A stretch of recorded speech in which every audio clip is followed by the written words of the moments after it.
मिला है मनुष्यों को या सभी प्राणियों को आँख एक संवेदी अंग होता है जो प्रकाश की संवेदना को बहुत ही आसानी से ग्रहण कर लेता है और ग्रहण करने के पश्चात हम किसी वस्तु को देख पाते हैं। किसी वस्तु का दिखाई देना इस बात पर निर्भर करता है कि उस वस्तु से कितना प्रकाश की किरणें परावर्तित होकर हमारी आँख पर आएगी। अगर वही परावर्तित किरणें हमारी आँख तक नहीं पहुँच पाएंगी तो उस वस्तु को हम देख नहीं पाएंगे।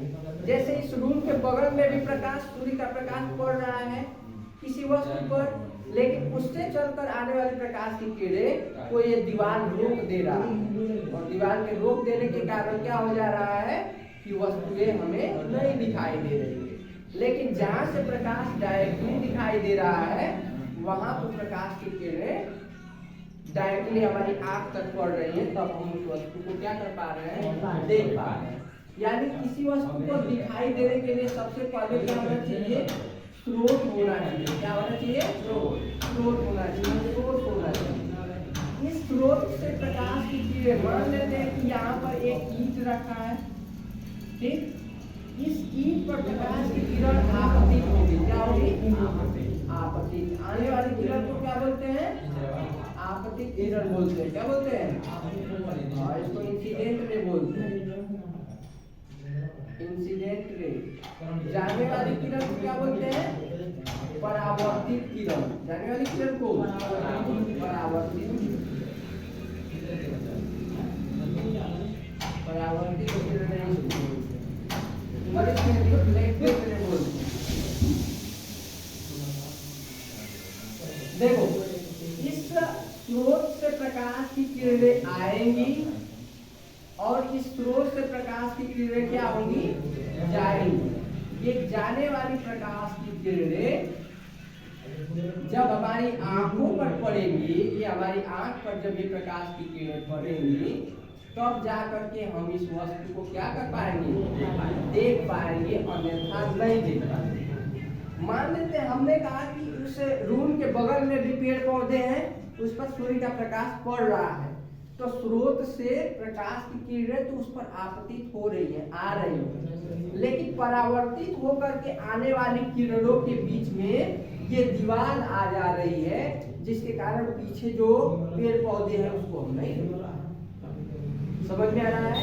यानी किसी वस्तु को दिखाई देने के लिए इंपॉर्टेंट चीज क्या है, स्रोत से प्रकाश की किरणें आनी चाहिए उस पर और उससे परावर्तित होकर के हमारी आँख तक पहुंचनी चाहिए, तभी जाकर के हम उस वस्तु को देख पाएंगे, अन्यथा नहीं देख पाएंगे। यानी किसी वस्तु को देखने के लिए सबसे इम्पोर्टेंट चीज हमारी आँख है, उसके बाद स्रोत है, फिर उसके बाद उस पर प्रकाश की किरणों का आना होगा, फिर उससे परावर्तित होकर हमारी आँख तक पहुँचना। जो किरणें हमारी आँख पर जितना ज्यादा पहुंचेगी वह वस्तु उतनी चमकीली दिखाई देगी। शीशे में कोई भी चीज एकदम साफ साफ प्रतिबिंब क्यों बनता है, क्योंकि वहां पर जितनी प्रकाश की किरणें पहुंचती हैं उतनी परावर्तित हो जाती है। समझ में है, तभी जाकर दिखाई देगा। मोबाइल में हम जब ब्राइटनेस बढ़ाते हैं तो प्रकाश की ज्यादा किरणें उससे निकलती हैं और हमारी आँख पर पहुंचती हैं, जिसके कारण हमको वो चीज चमकीली दिखाई देने लगती है। जब ब्राइटनेस को डाउन कर देते हैं तो आँख पर कम प्रकाश की किरणें पहुंच पाती हैं, जिसके कारण कि हमको थोड़ा सा उजला दिखाई, उतना क्लीन नहीं दिखाई। समझ में आया। तो ये सारी चीजें होती। अब प्रकाश अगर देखा जाए तो प्रकाश का गुण अगर देखा जाए, प्रकाश का गुण प्रॉपर्टी ऑफ लाइट, प्रकाश का गुण क्या होता है। तो प्रकाश का पहला गुण है कि प्रकाश सदैव सीधी रेखा में क्या करता है, सीधी रेखा में गमन करता है। सीधी रेखा में प्रकाश चलता है, प्रकाश टेढ़ा मेढ़ा नहीं चलता, प्रकाश सदैव सीधी रेखा में गमन करता है। दूसरा क्या है इसका कि प्रकाश की किरणें केवल और केवल पारदर्शी माध्यम में ही जा सकती है, अपारदर्शी माध्यम में नहीं जा सकती है। यानी पारदर्शी माध्यमों में ही प्रकाश का क्या होता है, प्रकाश का गमन होता है। पारदर्शी माध्यमों में ही प्रकाश का गमन होता है। तीसरा, बिना प्रकाश के किसी वस्तु को हम देख नहीं सकते, लेकिन प्रकाश स्वयं दिखाई नहीं देता। प्रकाश को देख पाते हो? हवा को देख पाते हो?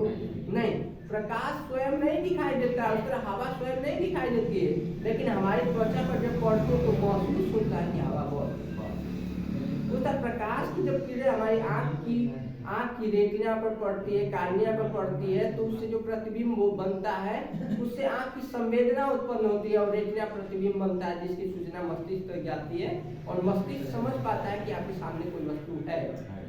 समझ में आ रहा है? यानी ये सारी चीजें होती है, तो इसलिए प्रकाश जो होता है वो प्रकाश के लिए आँख इम्पोर्टेंट चीज होता है और आँख प्रकाश संवेदी अंग होता है। समझ में आया? और प्रकाश को चलने के लिए किसी भी माध्यम की आवश्यकता नहीं होती है, इसलिए प्रकाश जो होता है वो विद्युत चुंबकीय तरंग होता है। क्या होता है? विद्युत चुंबकीय तरंग होता है। प्रकाश विद्युत चुंबकीय तरंग होता है। विद्युत चुंबकीय तरंग का मतलब वे तरंगे जिन्हें चलने के लिए माध्यम की आवश्यकता नहीं, वे कहीं भी जा सकते। माध्यम का मतलब हवा पानी। जैसे हम यहाँ पे बोल रहे हैं ना, तो हमारी आवाज हमारे कान तक पहुँचने का माध्यम हवा है। यही जब चंद्रमा पर बोलेंगे तो चंद्रमा पर हवा नहीं है, तो हम बोलेंगे तो हमारे होठ ऊपर नीचे बस होंगे, अगला बगल में रहेगा, नहीं सुन पाएगा, क्योंकि वहां पर हवा का माध्यम नहीं। लेकिन जो प्रकाश है ये विद्युत चुंबकीय तरंगे होती है, इनको चलने के लिए माध्यम की आवश्यकता नहीं होती। इसलिए अंतरिक्ष से सोचो कि कुछ ऊंचाई के बाद हवा पानी नहीं है अंतरिक्ष में, जिसको निर्वात बोलते हैं, तो निर्वात में भी प्रकाश चलता है। 15 करोड़ किलोमीटर दूर से आ रहा है, तो निर्वात भी तो है। तो माध्यम की चलने के लिए, प्रकाश को चलने के लिए माध्यम की आवश्यकता नहीं होती। प्रकाश की चाल होती है जो वो 3 × 10⁸ मीटर प्रति सेकेंड होती है, या 3 × 10⁵ किलोमीटर प्रति सेकेंड। 3 × 10⁵ का मतलब 3 लाख किलोमीटर प्रति सेकेंड। कितना? 3 लाख किलोमीटर प्रति सेकेंड होता है। और मीटर प्रति सेकेंड में देखा जाए तो 30 करोड़ मीटर प्रति सेकेंड, माने 1 सेकेंड में 30 करोड़ मीटर ही चल देता है। 1 मीटर इतनी दूरी, समझ में? तो 30 करोड़ मीटर 1 सेकेंड, या उसको हम बोल सकते हो 3 लाख किलोमीटर प्रति सेकेंड, या 3 × 10⁵ किलोमीटर प्रति सेकेंड। ठीक है। पांचवा अगर देखा जाए तो प्रकाश जो होता है चिकने तल से, चिकना अगर तल है, चिकना तल का मतलब शीशा उषा ले लिए, तो चिकने तल से प्रकाश का क्या होता है? परावर्तन होता है। क्या होता है? परावर्तन होता है। या बोल सकते हो कि एक माध्यम में प्रकाश का क्या होता है? एक माध्यम में प्रकाश का परावर्तन होता है। क्या होता है? प्रकाश का परावर्तन।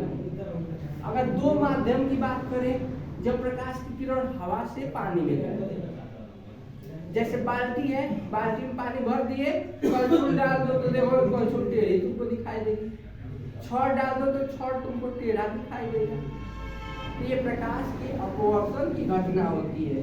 जब प्रकाश की किरण एक माध्यम से दूसरे माध्यम में जाती है, तो 2 माध्यमों में क्या होता है? प्रकाश का अपवर्तन होता है। अपवर्तन क्या होता है?